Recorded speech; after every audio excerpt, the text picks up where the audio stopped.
long time, the guys who served tried to tell everybody our story, but nobody was listening. The Marine Corps didn't want you to know. It's just that simple. When you say Tuskegee Airmen, 9 out of 10 people know who you're talking about. We don't have that luxury at Montford Point, but that is the objective, to get their story told to the point that it's a common story. I used to be offended when I would read about the Tuskegee Airmen and Buffalo Soldiers. I said, they're all recognized. I don't see no black Marines. That used to bother me because I knew personally that there were a lot of Marines served, that started out at Montford Point, who are still overseas, in the ground, buried, and they wouldn't get no recognition in these movies.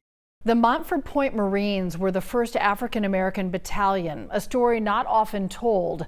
There's a new documentary called Our America, Mission Montford Point. In 1941, President Franklin D. Roosevelt signed an executive order requiring all branches of the military to enlist African-Americans. The U.S. Marine Corps was the last branch to do it. The first 20,000 black men trained at Montford Point Camp, Jacksonville, North Carolina. They faced brutal racism and segregated training to become the first black U.S. Marines.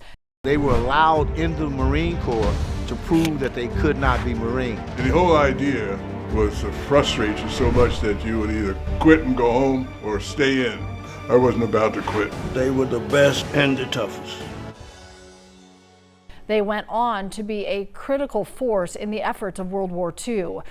20,000 black Marines who fought to go first and create opportunities for others. It's a part of history the executive director of Gen ATL says young people need today. This is a story that goes to show just how critical and important Black and African American contributions have been to our country's success and legacy, but that we properly honor and recognize the men who desegregated the last arm of our military and did so in the face of just wild discrimination and racism, but pushed forward, persevered, and succeeded. A group of Metro Atlanta students who are part of Gen ATL are learning from and being inspired by the story and this new movie. Gen ATL is a nonprofit that impacts more than 400 students in Atlanta each school year. They're helping to close the opportunity gap. An advisory council member, Michael Kidd, works for Disney.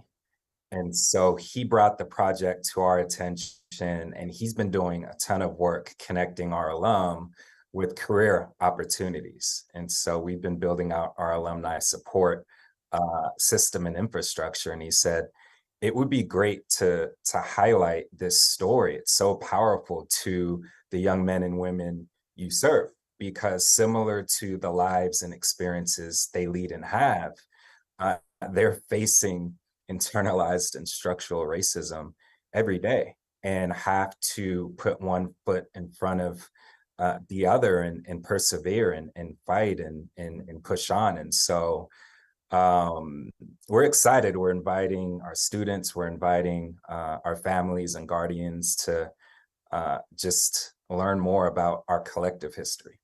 I mean, there's a lot that flies in the faces of our educators, our young men and women, our families, our communities, and to have a moment to reflect on our collective strength, that the hardships and pain is real, and we don't sugarcoat that for our students, but rather we have to confront that reality. We have to never dim our lights and to really tap into our inner strength and their inner strength and brilliance to push forward and know that they're not doing it alone.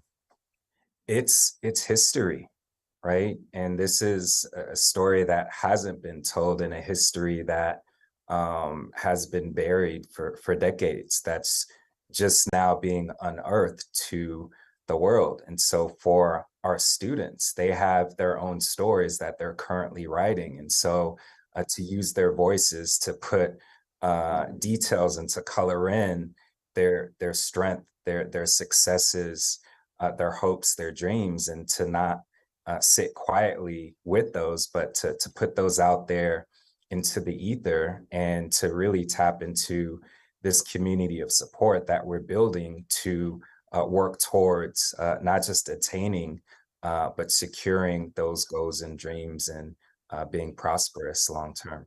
Cheryl, it's never been more difficult to be a young person. Coming off of the past couple of years, being disconnected from their support systems, their coaching and food sources, to now slowly getting back into a new normal. But a lot of the hurt, the pain, the mental health barriers and obstacles that they're facing on a day-to-day basis just aren't going to go away. And so to have programs that connect them to opportunities and resources, and Atlantans who are excited to pour into our youth, our next generation, to show them what's possible beyond high school and to light a flame within the hearts and minds of our students to know what's out there and to explore their city.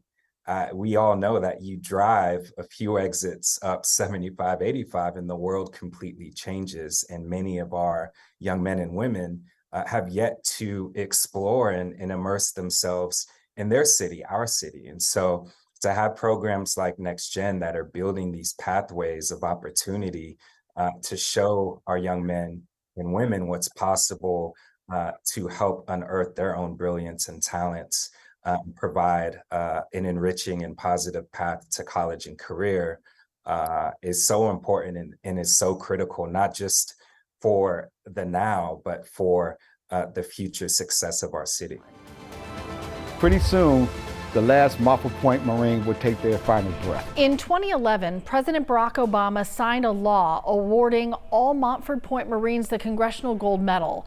20,000 black men who made heroic contributions in World War II, but there are still 18,000 who don't know the honor awaits. I'm hoping that this story can reach the broader Atlanta and greater Georgia landscape. If there is a military serviceman or woman who served or whose parents or grandparents were part of that Montford Point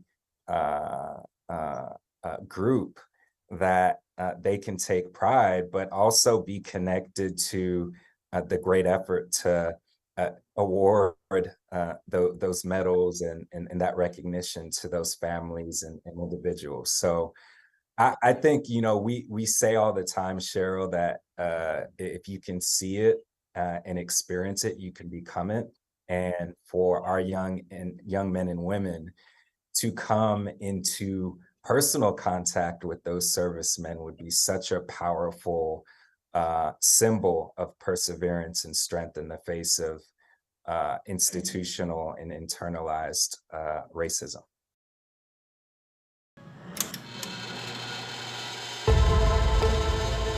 The Colorado Marine Corps asked publicly if it was a choice of 250,000 blacks or 5,000 whites. His response was, I'd rather take the whites. The Montford Point Marines were a project. They were allowed into the Marine Corps to prove that they could not be Marines. For a long time, the guys who served tried to tell everybody our story, but nobody was listening. The Marine Corps didn't want you to know. It's just that simple. When you say Tuskegee Airmen, 9 out of 10 people know who you're talking about. We don't have that luxury at Montford Point, but that is the objective, to get their story told to the point that it's a common story. Montford Point Marines, we all stand and salute you for giving without being asked, for doing what was right and true. Ladies and gentlemen, please remain seated for the presentation of the gold medal. Please accept this on behalf of an incredibly grateful nation. Here's the medal. Pretty amazing. There are still 18,000 individuals or family members that don't know the story, that don't know that there's an honor awaiting their loved one.